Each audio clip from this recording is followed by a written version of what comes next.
Welcome to Pros and Conversation. Thank you so much for being here with us tonight. I'm Sarah Poulter, the Executive Director of Write Boston, and I will be serving as your MC for the evening. Tonight, we celebrate the power of writing, transformative learning, and the bright futures of our students. By being here with us, wherever it is that you may be, you are clearly committed to the educational success of young people in Boston and our gateway cities. Here at Write Boston, we believe that student voice matters and that literacy, reading, writing, and deep discussion are essential tools that students and teachers use to express themselves, to empower others, and to make change in their communities. There has been a lot of rhetoric that education is in crisis, and students and teachers have undoubtedly faced different challenges than they would have 2 years ago. But we've also witnessed, importantly, a growing energy to reimagine how we learn and how we teach. We've seen how smart and dedicated teachers have built classroom communities that support students' social, emotional well-being while also building their academic skills. We've also seen how talented and strong each and every last one of our students are as they've adapted and readapted again to school. As we've returned to school, we've been inspired by the educators and students that we have the privilege to work with. And tonight, I hope that you too will be inspired. In the program that follows, you'll hear more about Write Boston and the impact that you're helping to build. In this first upcoming video, you'll hear from educators who have benefited from our professional development and instructional coaching. Our literacy coaches have supported teachers and teacher leaders in 3 Boston public high schools and one Framingham Middle School. You'll hear how these educators are working to create equitable, engaging, and empowering classrooms for all learners, classrooms where youth feel seen, feel heard, feel respected, and where they can truly thrive. We'll also hear from some of our Teens in Print staff and student writers. Our Teens in Print team started the school year on an intentional and planned hiatus. Staff stepped back to take stock and to redesign the Teens in Print program after everything we learned over the course of the last year. In January, we relaunched our program and welcomed nearly 30 young people back into our after-school program. Since then, we've been offering students supportive mentorship, writing instruction, community building, and the opportunity to publish their fantastic writing online. Our student writers have bravely shared so much of themselves, their passions, their curiosities, their identities through writing and journalism. We applaud their efforts and we hope that you will as well. I hope you enjoy these videos.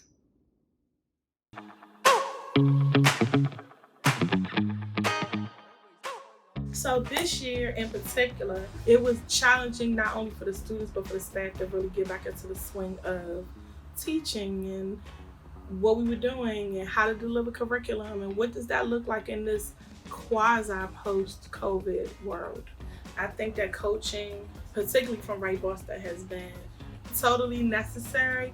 I think coaching and professional development in any field enriches your base of knowledge. And when you come together, you can see the pros and cons of what other people are doing. You can kind of like differentiate something that you were doing well, but there's a better approach. And so just sharing information in general, you see it across any profession that people are taking seriously, so that there are better methods, more up-to-date methods. The Write Boston coaches have been a huge part of our CPT planning that we have to do on a weekly basis. And I really feel that we would be lost without them. So their support is just remarkable. And they help us with strategies, protocols, different ideas to bring up in each meeting every week. So they've been a really valuable resource. And I know for myself and my colleagues that we're very fortunate to have them as a support team. As a Write Boston coach, I work with teachers and teacher leaders, such as department heads, and together we try to think about the best ways to improve curriculum instruction for the teachers that we're working with. When Write Boston really shined for me is during the pandemic, when we all had to go remote. None of us had ever taught remotely before, and Write Boston, specifically Ms. Kelly KG, came up with all of these virtual platforms and walked us through it and actually taught us how we can apply our classroom work to these ed puzzles, jam boards, and Nearpods. Teaching is hard, and teaching in a pandemic is even harder. So the more teacher support we can get to serve our students, the better. The most important lesson is to be flexible and to extend grace, because it's a restart. And maybe what you were doing 2 years ago, even last year, is not going to work. Those methods are not going to work. Your curriculum, your content is the same, but the way you deliver it, you have to adapt with the needs of the student. And I think that the information that Write Boston provides to us helps us to be adaptable, to be flexible, to kind of think on your feet, like, okay, this doesn't work, let me do that. This year I've noticed that students really want to be seen, they want to be heard. I think that after such a long time on the computer during the pandemic, they were really kind of lacking those personal connections. And I think it's important to find content, find curriculum, texts that kids can connect with. As a teacher, relationships are the foundation of what we do, but I think this year more than ever, you want to set the bar high. If you build good relationships with kids, if you keep them engaged, it'll allow you to be able to push them to places that they didn't even know they could get to. One of the things that I love about what Write Boston does is they haven't come here with like a one-size-fits-all, and they always find ways to help us as Voc teachers. So Write Boston hasn't tried to force a way upon us, but they've learned and grow with us and within our particular content areas. So it's been epic for Madison. Thank you so much, Write Boston and Kelly. It's a big win for us, and we're so glad that the coaches are here for us.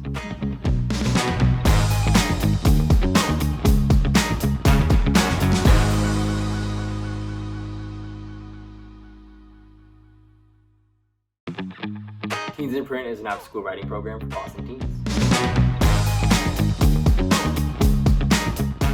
Teens in Print exists to build an inclusive community of Boston teens who come from various backgrounds and hold multiple identities. We also aim to help students develop their writer's identity, and we also hope that they grow as a result of being in the program and realize that they can become anything they want to be. Tip made me realize my love for writing and more so journalism, but I think that like Teens in Print opened so many doors for me that looking back on it now, I don't think I would have had a lot of the experiences I've had now without Teens in Print. Teens in Print is not just writing, although it is a big part. It's also about the connections you make and the sense of power you have after writing an article that you put your whole heart into. And it's also about gaining confidence. And I think that's a very beautiful thing. My favorite part about Teens in Print is the community. It's very safe, it's warm, and it's definitely friendly.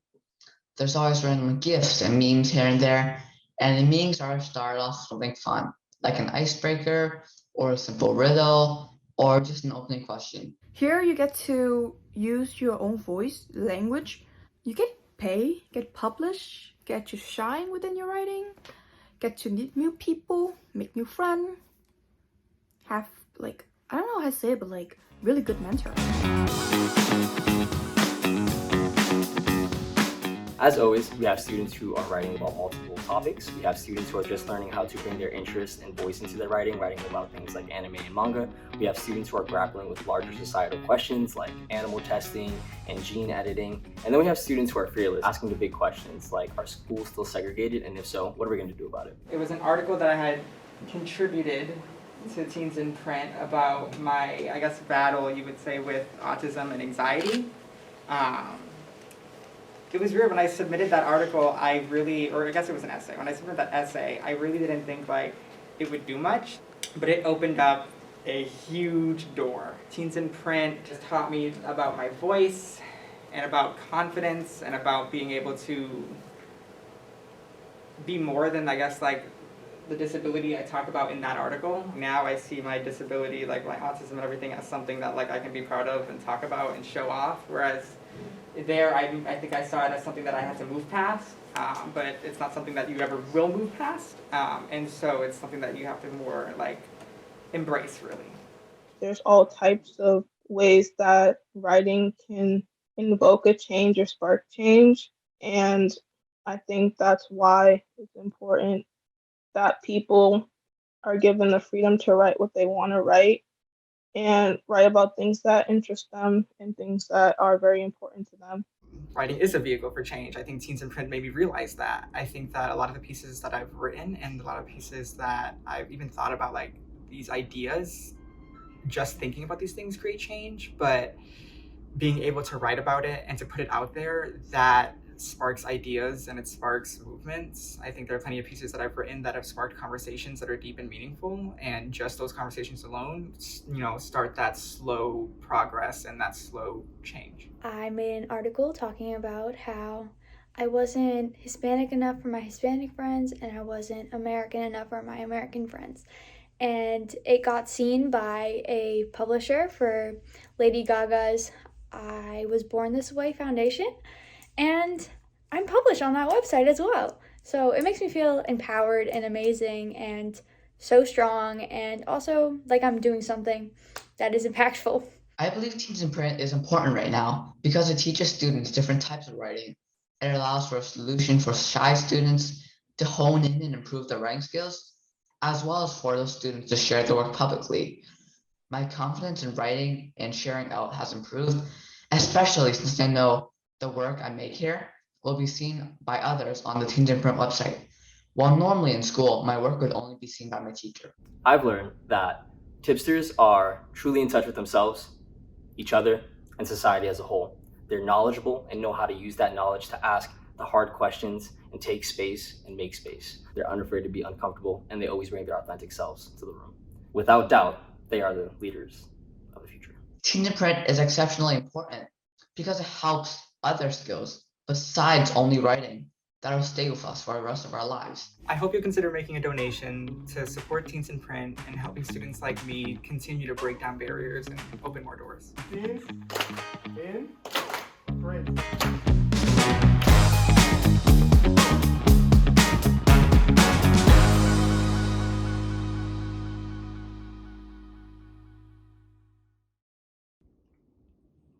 Big thanks to our educators and students for letting us share their voices tonight.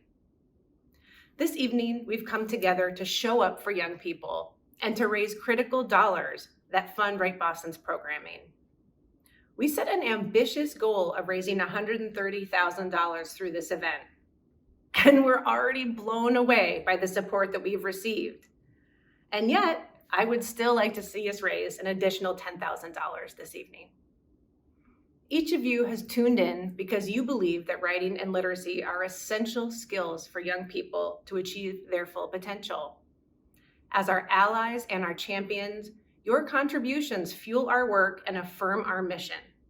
Indeed, so many of you have already been incredibly generous, and please know that that gratitude is heartfelt. If you have not yet made a donation, or even if you have, I'm going to ask you to consider making a gift tonight. At any point throughout the event, you can make a gift by clicking the sparkly donate button on the right of this video. Or you can also text Write Boston to 53555. Without further ado, it's time to hear from our incredible guest authors. You'll hear 3 separate compelling conversations between local authors and 3 current Teens in Print student published writers. These interviews were pre-recorded and cut to be debuted for the very first time tonight. The first of these conversations is between tipster Sanjida Sarovi and Nima Avashia. Sanjida is a senior at Boston International Newcomers Academy. She's written in Teens in Print about her Muslim religion and her own personal story of coming from Bangladesh with her family. In this interview, you'll hear her talk about what it was like to immigrate to the US right at the start of the pandemic. In her free time, she likes to travel with her family. Sanjida anticipates going to college to study medicine, but remains passionate about writing. Nima has been a history and civics teacher and education activist in the Boston Public Schools since 2003. She was born and raised in West Virginia to parents who immigrated from India to the US in the late 60s. Her new book, Another Appalachia, Coming Up Queer and Indian in a Mountain Place, was published earlier this spring. This is the first of 3 engaging conversations, so please settle in and enjoy.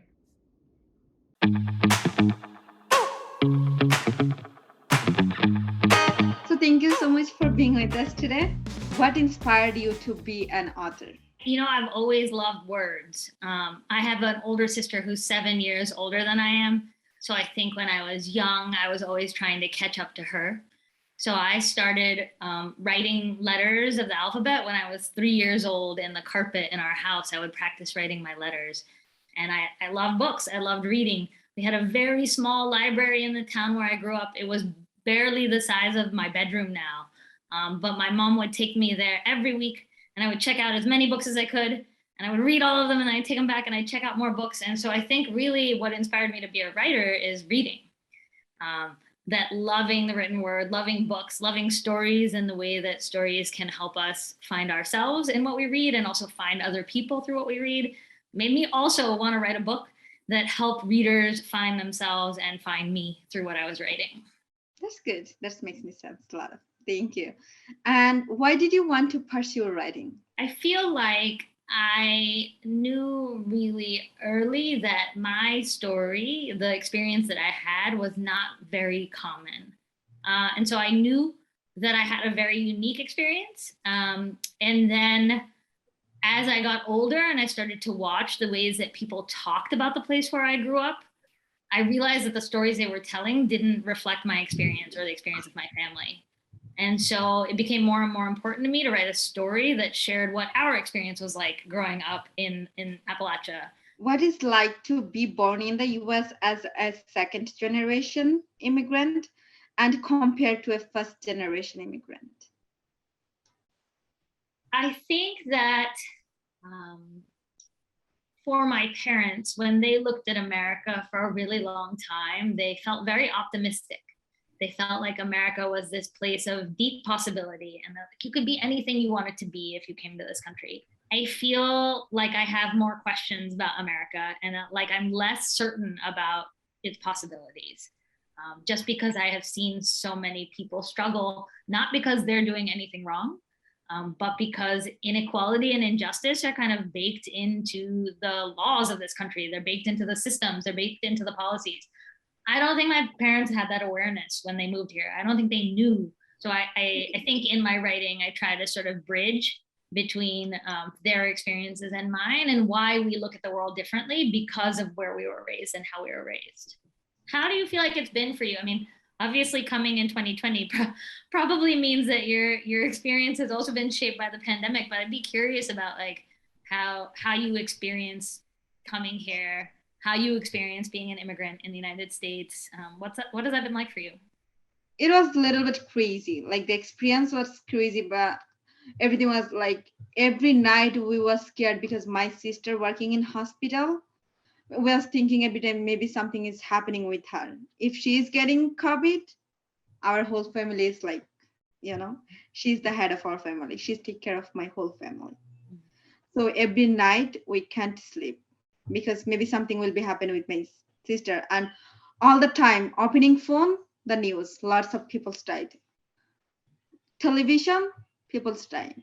Computer, people dying. Lots of death is like kind of pressuring. Yeah, I mean, I think probably like I can only imagine that the expectations you had when you came here were very, very different than what ended up happening when you got here. Mm-hmm. That's not easy. It says a lot about you that you even in that context, like you connected with Write Boston, you're writing, like you're working towards your future, like it's pretty impressive just the amount of resilience that you're showing and your persistence and like trying to kind of keep making a way forward during a time in this country where it feels like everything has stopped. When I came to here, like I was super shy to asking questions to my teachers. Like literally 3 days, I never talked to my teacher. And then that at that time he was asking me, are you feeling shy to talk with me? Or you need to just share with me, like what's feelings going on with you? Right. Like what do you feel? Then I was telling him, like explaining, I think you will not getting understanding me. I will be wrong with anything if I'm asking you. Then he was explaining, no. If you're not doing any mistakes, you can't learn anything. That's right. First, you need to say, I love mistakes. That's the point you can learn. If anyone tells you they wrote an amazing first draft of anything and they didn't revise it, they're lying. Because writing is about mistakes. Writing is about trying lots of different things, reading it to people, sharing with people, them saying, oh, this part works, this part doesn't work, go back and try again, right? Some of the essays in my book, I rewrote them 20 times. It took 20 revisions to get them right. And even now, if I sat back again and I could revise it again, I probably would change things. But that giving ourselves permission to make mistakes is how we get better. But I think it can be really hard to be vulnerable and allow yourself to make mistakes. Yes, that's true. Exactly. And how can immigrant students feel more comfortable and confident to share their ideas publicly or gain confidence in public speaking? Like, what is the importance of that, basically? I mean, I think that there has been way too much in this country of people speaking for marginalized communities instead of allowing those communities to just speak for themselves. And so I think it's really, really, really important for young people in general, but in particular, young people who are immigrants, to tell their stories instead of letting other people assume they know the story or letting people tell the story for them. And you can only tell your story in your own words and your own voice. Nobody can do that for you. If we don't fill the space with our stories, other people fill in that space with their ideas about us. So don't let somebody else fill in the space. You fill the space with your words and your ideas, and people will hear them. Before I came here, I never speak English. Mm-hmm. So for me, it was like a little bit challenging. So as for that, for others English learners, it's the challenging part. So how do you think about that? Like how they can reaching their full potential for their success? I think the first most important thing that teachers and schools and even other students can do is to affirm and recognize all of the linguistic and cultural and familial wealth that immigrant students come to the table with and the English language learners come to the table with. I think too often in our schools, we act as though because a student hasn't learned English yet, they're lacking. Like they're missing something. And that's actually really false. They have a tremendous wealth of knowledge and ways of being that they already come to the table with. And so our job should be figuring out how to make that all really visible in the space. And in some ways, you can only do that if you understand students' home languages and home cultures really well. So I think another piece of this is that we need more teachers in our schools who are multilingual themselves. And we need more teachers in our schools who come from the communities that our students come from. What do you think, as you are author, you know better, like what qualities makes a good author? I think really good authors are really good observers of the world. They're always watching and they're always listening. And they, you have 2 ears and 1 mouth. And so they use them in that proportion. They listen more than they talk. I'm not always good at that, but I think good writers are listening and taking in what they're hearing in the world and constantly just thinking about it and letting the ideas take their time. They're not rushing. They don't feel like they need to write the words down tomorrow, but just letting the ideas sit in their minds and turn them over again and again and again and kind of see, okay, if I let this sit in my mind for long enough and I look at it from enough perspectives, how can I maybe come to a different place through my writing? Exactly. And yeah, thank you so much for your all answers. I think I learned a lot of things today. Thanks for having me. It was so nice to meet you.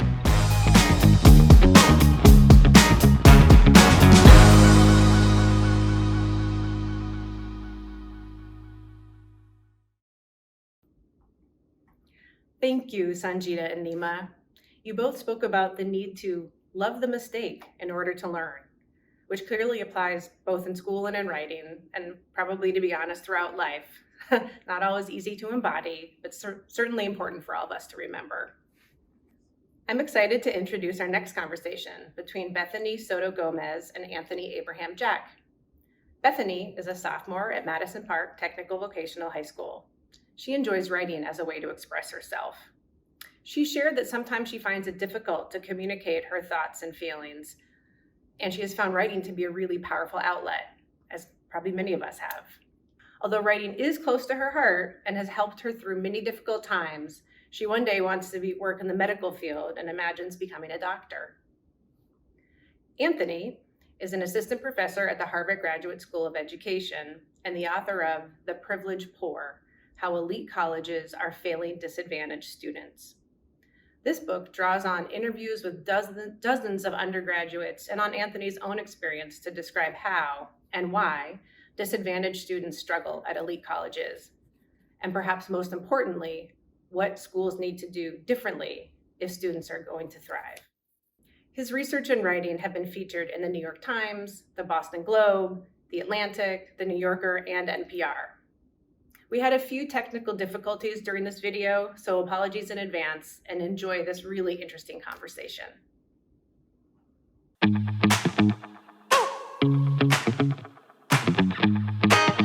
What part of writing a book is the most creatively fun for you and why? That's a great question. I think it's actually a tie between the title itself and creating memorable moments.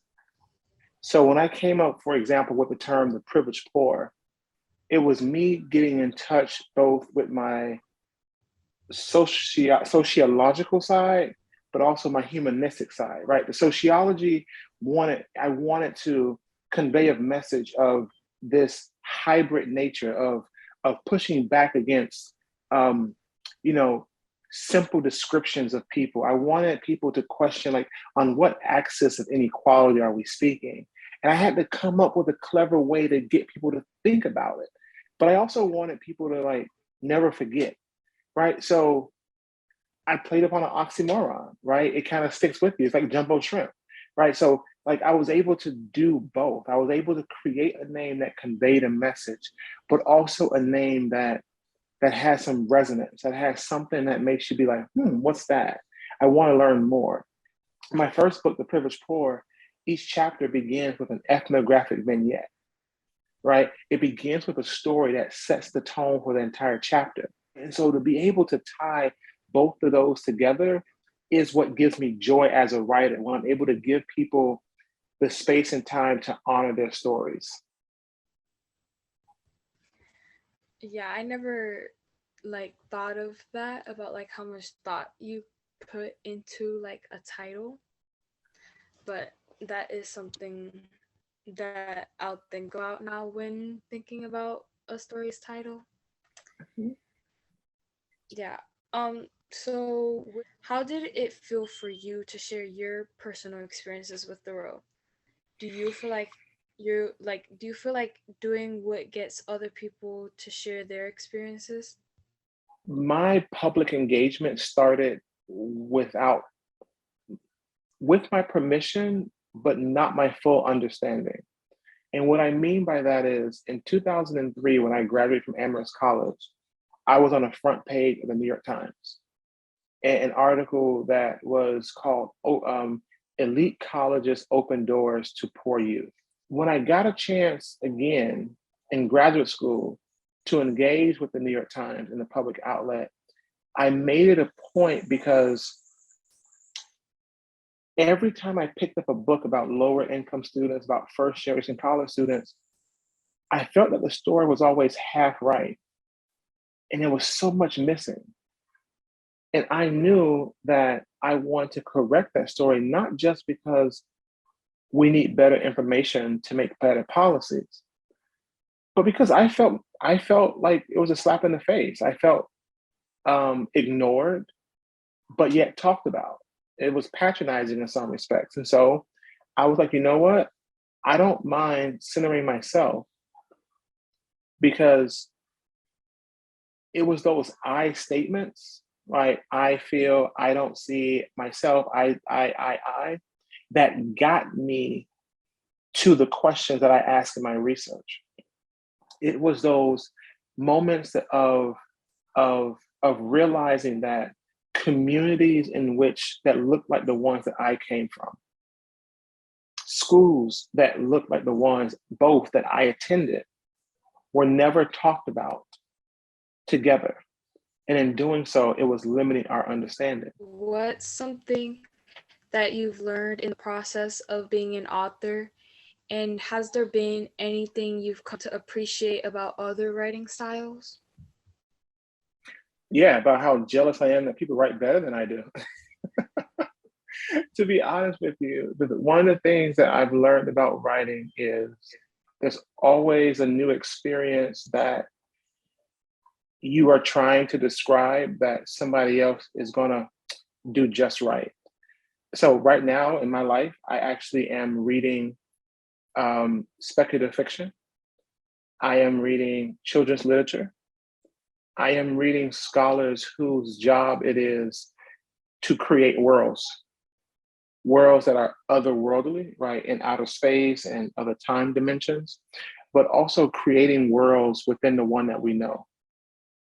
So N.K. Jemisin, Nnedi Okorafor, Leslie Neka Arema, and Karina Yon Glazer are 4 authors right now whose work I'm in love with. Everything they write, I read.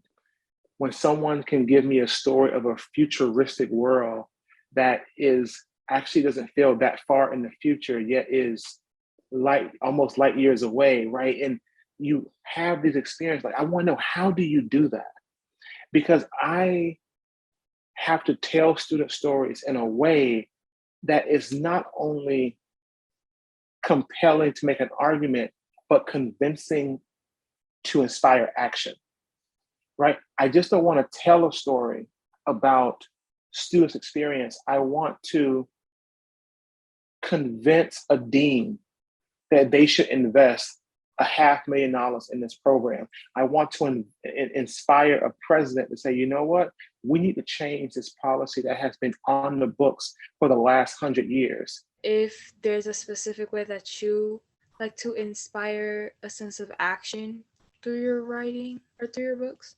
I think you have to realize that different people care about different things. And so I have a 3-pronged attack: heart, hand, and pocket, right? You know, when I tell stories, there are some that are going to pull on your heartstrings, but I'm not going to stop there. I'm also going to make you think about the larger consequences of this person's story. So, for example, when I talk about spring break, I could say simply, many students went hungry during spring break. Okay, people go hungry all the time and people ignore it. What if I tell you a story about a young woman who wore her hair in a pixie haircut, who had a university sweater literally with Columbia University stitched across her chest, right? So you all of a sudden have this image of this blonde, blue-eyed, young white woman repping her university, standing proud at a, when in my writing, I set the scene, but then the next words that come out of her mouth is saying that during spring break, she uses OkCupid to line up dates so that she can bank on older men paying for the first meal. Because as her university shut down, she was like, well, if I go on 7 dates with 7 men in 7 days, I'll be able at least to eat dinner every night if they pay for it.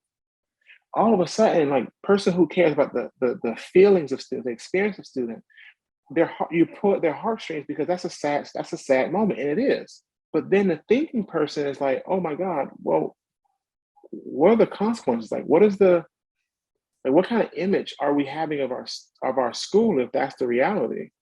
Like, can we really ask for money from donors if our students are doing this? Can we increase our yield of lower income first generation college students if these kind of stories get out? But then what about the next question, right? If students who are hungry cannot focus on classes and it affects their GPA and progression through school, are we paying more to educate students longer than it would cost to give them food, right? So all of a sudden, I have 3 different people who are responding to the story in the way that I want them to address the problem. Because when you are a good communicator and you have different audiences in mind, you ask the same question in slightly different ways. There's some great points and like putting it to like real life situations. And that's the end of my questions. So thank you for answering. I learned a lot.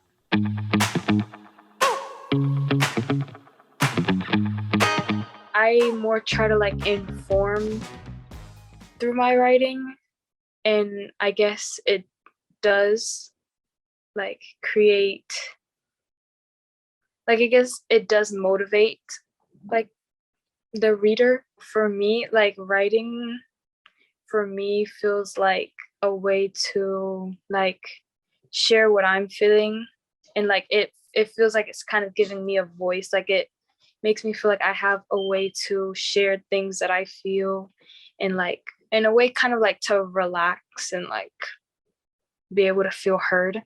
It just makes me feel like someone else gets to know what I'm thinking, and makes me feel not as like alone in the things that I am thinking about.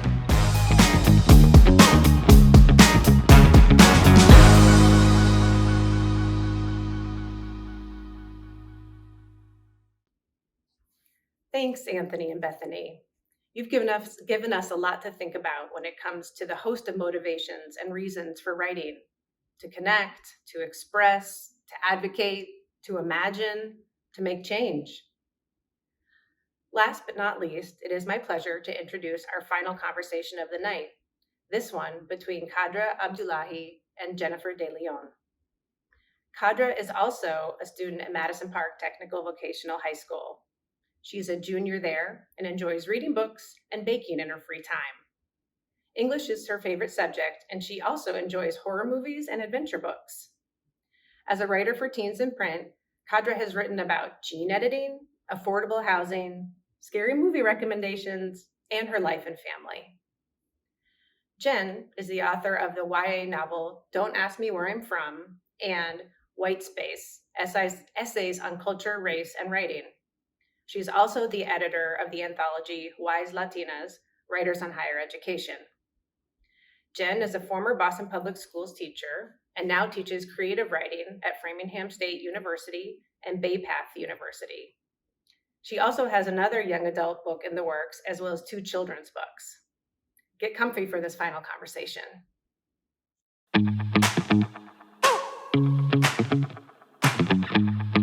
First of all, it's really nice to meet you. I've been excited. I just want to say that I'm equally excited to be chatting with you. And this is seriously my favorite part about being an author, is connecting with readers. And it sounds like you're not only a young reader, you're also a young writer. So that's super cool. What inspired you to write about the experiences of minority students? I definitely want my stories to showcase the range and experience and beauty that is being a character of color, a person of color in the world.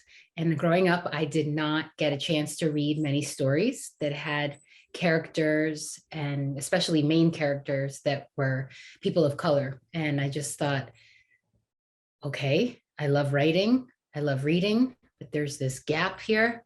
And I listened to advice by Toni Morrison.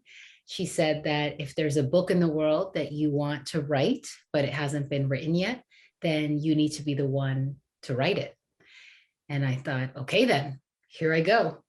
And it took many years, but I finally was able to do it. Sounds awesome. How has your writing affected the way you relate to others? We're having this conversation right now, which is really powerful, right? Like the two of us, we didn't know each other before at all.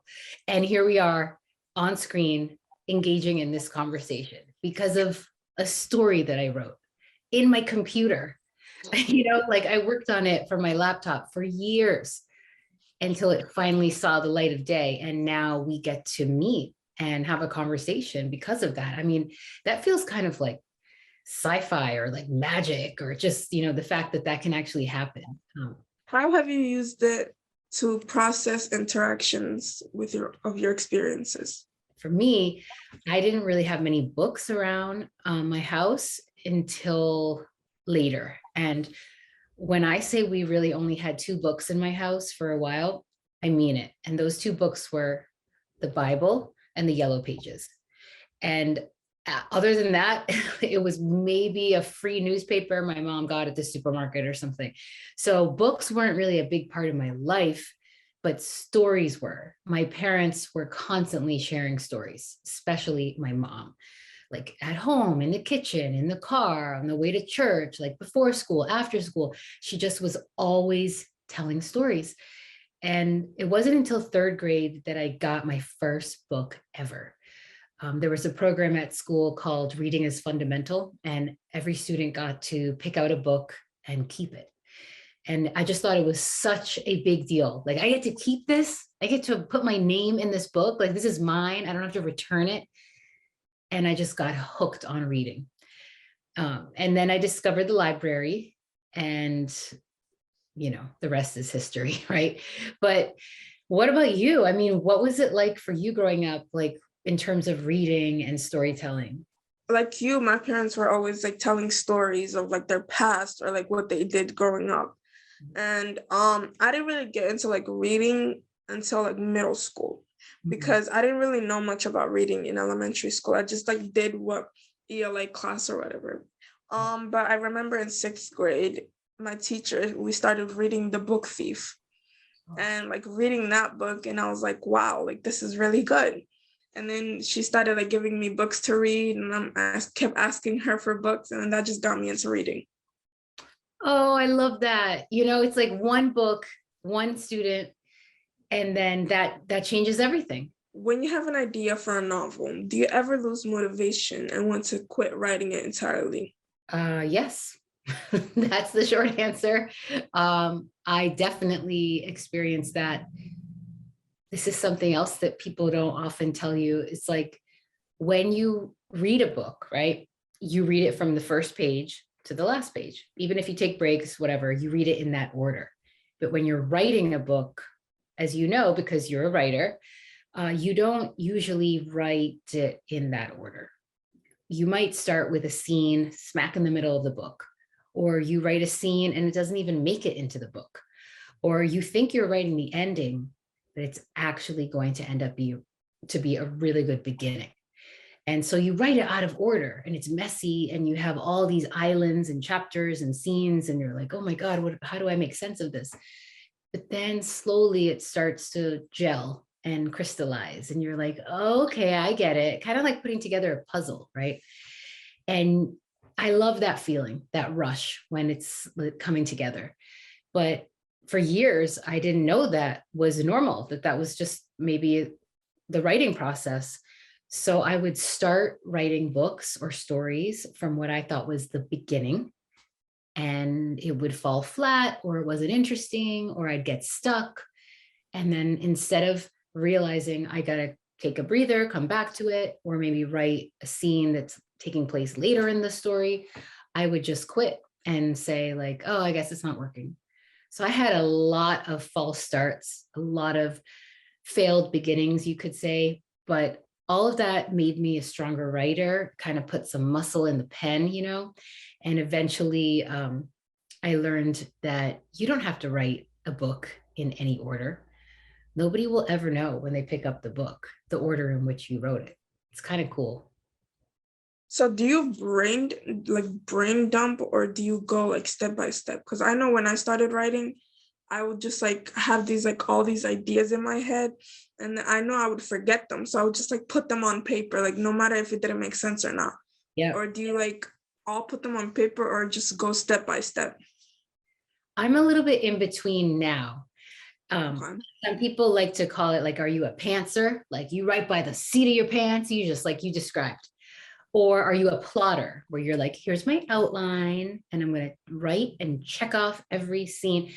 I am in the middle. Like I'll start with a rough outline. Like, I think this is going to be a story about a group of American teenagers who go down to Guatemala to do community service. I think that's it. I don't know what's going to happen. I don't know who the characters are. I don't know how they're going to change by the end, but that gets me started. And then I start doing kind of character profiles and character interviews, and then I'll start writing scenes, and it kind of evolves from there. Like, so that's the book I'm working on right now. Will you share what you're working on right now? I'm not currently working on anything. I was during the summer. I started writing because I like fiction and like action. And I remember I watched this movie about superheroes and like having like superpowers.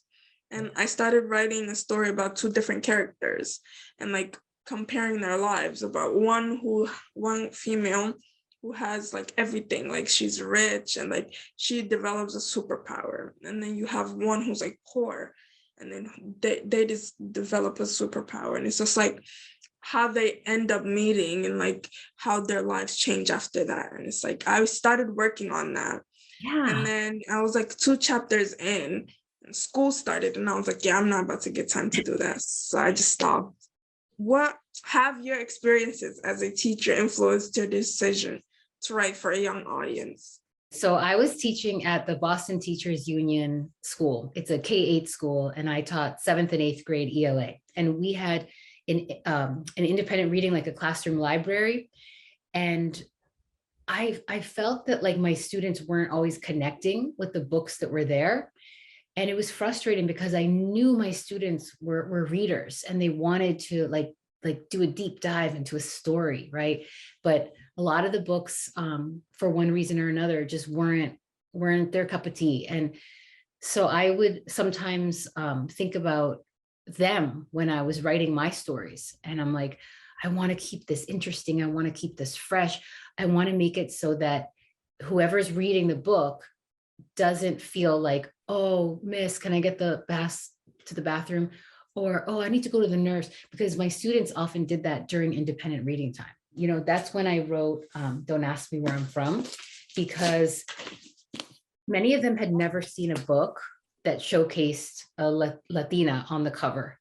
They had never read a book set in Boston, right, in Jamaica Plain, where many of my students lived. And I just was really motivated by them. I'm just super interested in like how you found this organization and how you got connected, and like what made you gravitate towards Write Boston? I personally never really knew what I was good at.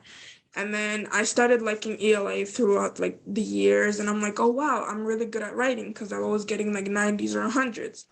And then I was sent an email by my assistant head of schools about this program, Write Boston. And I was like, okay, fine, I'll take the opportunity. And I did. And I found out I was really good. And I actually enjoyed writing. Oh, I love that. I love that so much. This is your thing, you know, like writing is your thing, and you found it. And it's just so great. Like, you're so lucky that you have tapped into what makes you happy. And so I say, just keep doing it. Like, don't let it go, because I know this, I feel this, that one day somebody's going to pick up your book and they're going to have the feeling that you had when you picked up The Book Thief, when you felt like, I gotta read on, I can't put this down. Somebody's going to feel that way about your book, a book that you write. So keep going, keep writing. And I'm so excited for you and this whole program. I think it's amazing. Thank you. I really appreciate it.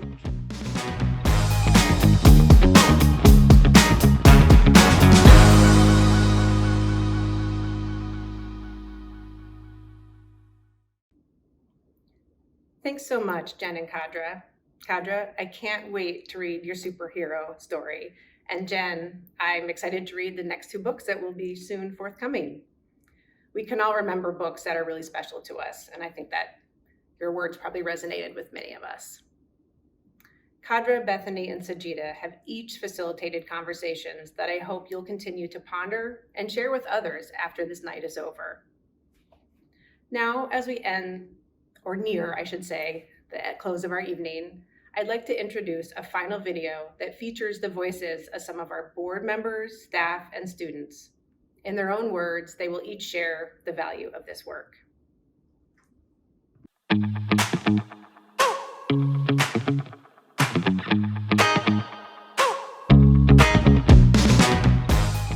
Write Boston is the place where young people can discover their power through writing. It's their safe space for expression and developing critical thinking skills and making friends.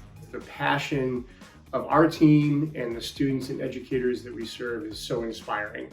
It's amazing the degree to which the work that we do empowers both educators and students to see their best selves and to really accomplish incredible achievements in terms of both educating and expanding their view of the world. It's incredibly important for youth to share their voices for a number of reasons. Being able to hold adults, system, society, what have you, accountable, through their voices, through their ability to think critically. And I think, our voices, ultimately are a huge part of identifying, who we are as individuals. And I think, again, having the ability to, hone your voice, work on your skills, gives you the confidence and strength to fully express yourself. Teenagers nowadays kind of hide their feeling story because they feel like they gonna be judged through it. But Teens in Print give you the opportunity to share it out. Like, sometimes I read through like pieces that got published. I actually feel like I am relatable. Considering that my work has been published multiple times, I can easily say that this is the most rewarding and confidence gaining experience that I've had. Educators dedicate their lives to ensuring that students have healthy experiences, to develop in unique ways, to realize their full potential. So resources need to be made available to ensure that educators are in a position to do that to the best of their ability through professional development. While it's always been important, I think community and camaraderie have been even more so important this year for students and also for teachers. A lot of the teachers I work with, whether it be in teacher groups or just one-on-one, have expressed to me how much they appreciate and how much they are looking forward to the camaraderie that they get from getting to work with a coach or with other teachers. I don't think people realize that teaching is a creative endeavor. And so I think coaching is a form of collaboration, and it's a way to help teachers be more creative or freshen up their ideas. It's a really hard job. So I think that the more collaboration and creativity and inspiration you get from others, the better. Tonight we ask that you please make a donation to Write Boston to support our transformative work for students and for teachers. The more you give, the more we can do. The work that we do is powerful. You've seen it already. But we can only reach the educators and the students that use our services with your financial support. So please know we put this money to great use, and it makes a huge impact in the lives of so many. Strengthening students' ability to write, communicate, think critically, again, is hugely important to their success and generally just the betterment of society. Please consider making a gift tonight to support Write Boston so they can continue their work for students and educators in transformative learning and powerful writing. I hope you all will make the decision to support Teens in Print tonight and to support writers like me and to support student voices that need to be heard and will be heard with this program. Thank you so much for listening, and I hope you have a wonderful rest of your night. Thank you again for your support. Thank you.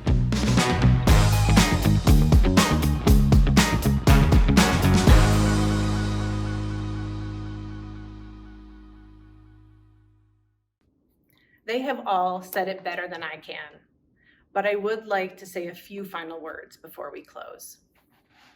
Write Boston has been working for more than 20 years to build better education spaces, environments where young people develop the literacy skills to thrive, to think critically, and to make positive change in their communities. When young people are encouraged to take ownership of their own learning, they strengthen their voices and build greater agency. This is essential to building a more just and a more inclusive world. Together, we can build the education spaces and learning opportunities that we want all young people to experience. Together, we can do something larger than any one of us. Many of you have undoubtedly already been generous, but if you can, I hope you will consider making an additional gift tonight. Every single contribution is an investment in the experiences and the opportunities for the next generation. With your help, we can continue to foster the conditions that let young people discover their power. On the right of your screen is a donate button. Please consider making a gift that feels meaningful to you. Your gift honors students like Khadra, Bethany, Sanjida, and Nathan, and Maria, the powerful voices they've already shared, and the powerful ways that each of them will grow. And your gift honors educators like Latrell, Ashley, Greg, and Julia, each of whom have dedicated themselves to ensuring that every single student has a transformative learning experience that ignites their truest potential. Last year, Write Boston engaged over 500 students and more than 160 educators. By supporting schools and education partners in both Boston and Gateway City communities, we've had a real ripple effect on more than 5,000 students in the last year alone. That impact would not be possible without the support of this community. And so, thank you. Thank you for the incredible generosity you have shown tonight. Our page has been live updating our donation totals And right now, supporters have gathered in person in the room at the UMass Club. And so we hope to be able to raise even more monies to support our young people and educators. As we close, I want to say some important thank yous. I want to say thank you to our sponsors and to the host committee who have truly been integral to the success of tonight. And then I need to say a deep and heartfelt thank you to our board and to our staff, who are without question the true heart of this organization. And finally, to each and every one of you for joining us tonight and for building a community that truly believes in and sees the power of our young people.